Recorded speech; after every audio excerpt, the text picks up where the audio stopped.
आज की इस रेसिपी वीडियो में मैं आपके साथ शेयर करने वाली हूँ बिल्कुल परफेक्ट दानेदार बेसन के लड्डू की रेसिपी।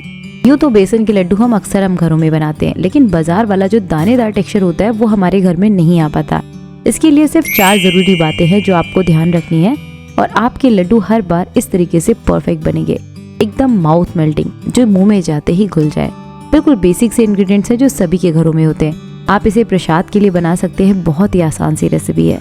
रेसिपी शुरू करने से पहले आप लोगों से एक छोटी सी रिक्वेस्ट है, अगर आप मेरे चैनल पे नए हैं तो इस तरीके की रेसिपीज को देखने के लिए चैनल को जरूर सब्सक्राइब कीजिए। तो चलिए शुरू करते हैं इस आसान सी रेसिपी को बनाना। इस बेसन के लड्डू में हम हमेशा देशी घी का इस्तेमाल करते हैं और आप भी इसे घी से ही बनाइएगा, बहुत ही स्वादिष्ट बनते हैं।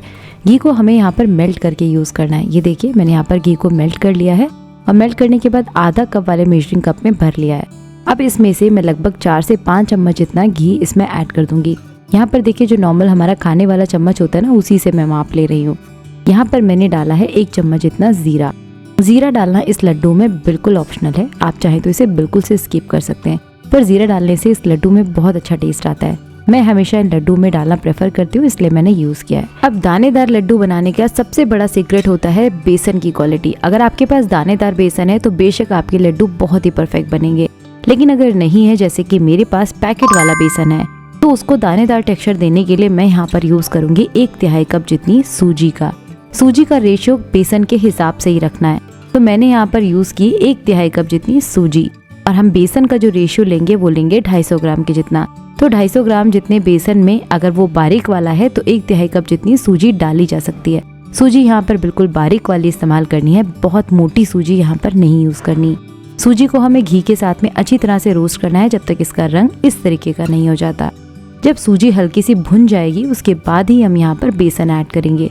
बेसन डालने के बाद हमारा जो बचा हुआ घी था आधे कप में, वो भी हम थोड़ा थोड़ा करके डाल देंगे और इस बेसन के साथ अच्छी तरह से मिक्स कर देंगे। तो ये बचा हुआ घी डालने के बाद इसे भी हम अच्छी तरह से मिक्स कर लेंगे। और आप देखिए अभी भी जो बेसन है वो थोड़ा सा ड्राई ही है। अब बात करते हैं कि बेसन में घी की मात्रा कितनी होनी चाहिए। देखिए घी की मात्रा बिल्कुल डिपेंड करती है बेसन की क्वालिटी के ऊपर। अगर ज्यादा मोटा पिसा हुआ बेसन होता है तो उसमें घी बिल्कुल बराबर का लगता है, लेकिन क्योंकि हम यहाँ पर पैकेट वाला बेसन इस्तेमाल कर रहे हैं, इसीलिए यहाँ पर जरूरी नहीं है कि आपको बिल्कुल बराबर का घी लगे। इसीलिए आप घी को इस तरीके से मेल्ट करके थोड़ा थोड़ा करके ऐड करिए। देखिए मैंने आधे कप जितना घी डाल दिया था। बिल्कुल लो फ्लेम पर हम इसे चलाते हुए अच्छी तरह से मिक्स कर लेंगे। अब देखिए बेसन का टेक्सचर थोड़ा सा दानेदार सा हो गया है। अब हम क्या करेंगे, यहाँ पर हमारा आधा कप जितना घी और मेल्ट करके ले लेंगे। इसे भी हम थोड़ा थोड़ा करके ऐड करते जाएंगे और इस तरीके से मिक्स करते जाएंगे। दूसरा सबसे बड़ा और इम्पॉर्टेंट फैक्टर होता है बेसन के लड्डू को दानेदार बनाने के पीछे बेसन की परफेक्ट भुनाई। अगर बेसन अच्छी तरह से भुना नहीं होगा तो लड्डू खाने के बाद मुंह में चिपकता है और बहुत ही ज़्यादा ख़राब लगता है। तो अगर आप चाहते हैं कि आपके लड्डू बिल्कुल परफेक्ट बने, इसके लिए आप इसे बिल्कुल लो फ्लेम पर लगातार चलाते हुए इस तरीके से थोड़ा थोड़ा घी ऐड करते जाइए और इसे मिक्स करते जाइए। बेसन को ज़्यादा देर के लिए छोड़ना नहीं है, वरना ये आसानी से जलने लगेगा। एक और ख़ास बात आपको ध्यान रखनी है कि बेसन को भूनने के लिए आपको कोई भारी तले की कढ़ाई का इस्तेमाल करना है। पतले तले का बर्तन होगा तो बेसन बहुत जल्दी से जलने लगेगा। तो इसीलिए इस खास बात का ध्यान रखते हुए मोटे तले की कढ़ाई में इसको बिल्कुल लो फ्लेम पर इस तरीके से चलाते हुए भूनना है।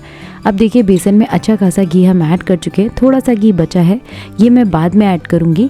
अभी फ़िलहाल के लिए हम इसे बिल्कुल लो फ्लेम पर चलाते हुए रोस्ट करते जाएंगे। और बेसन को भुनने में, यानी इतने बेसन को भुनने में लगभग 20 मिनट का समय लगता है लो फ्लेम पर। तो बस इस तरीके से चलाते हुए देखिए बेसन अच्छी तरह से कलर में चेंज होना शुरू हो गया है।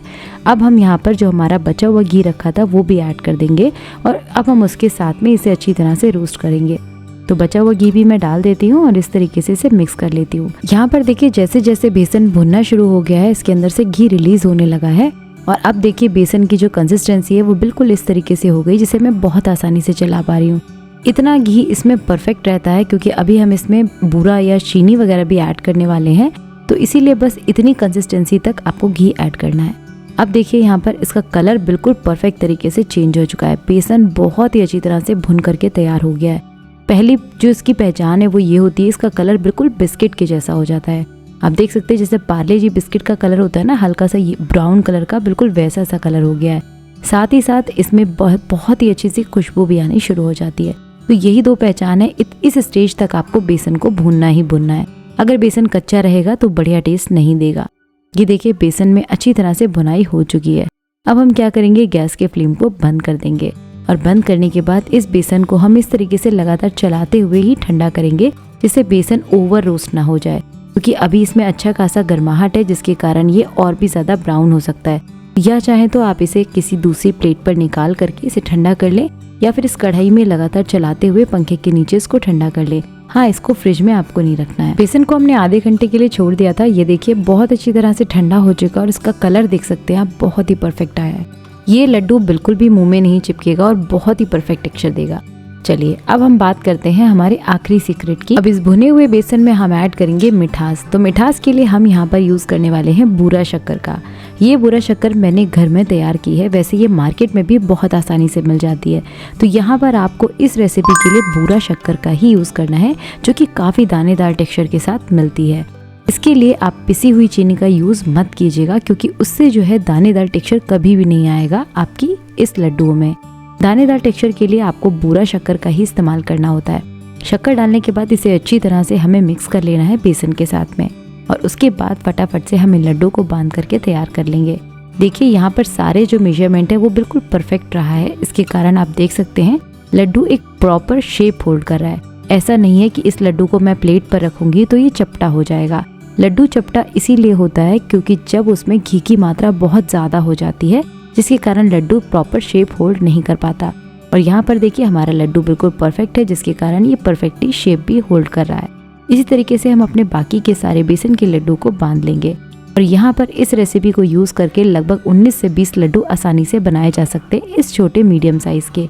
तो आप भी इस रेसिपी को जरूर ट्राई कीजिए फ्रेंड्स, बहुत ही आसान रेसिपी है। भोग प्रसाद के लिए आप आसानी से बना सकते हैं। उम्मीद करती हूँ आपको दी हुई जानकारी आज की पसंद आई होगी। अगर इस रेसिपी से जरा भी हेल्प हुई हो तो प्लीज इस वीडियो को एक लाइक जरूर कीजिएगा। जल्दी मिलती हूँ आपसे एक और नई त्योहार की स्पेशल रेसिपी के साथ में। तब तक के लिए हरे कृष्णा।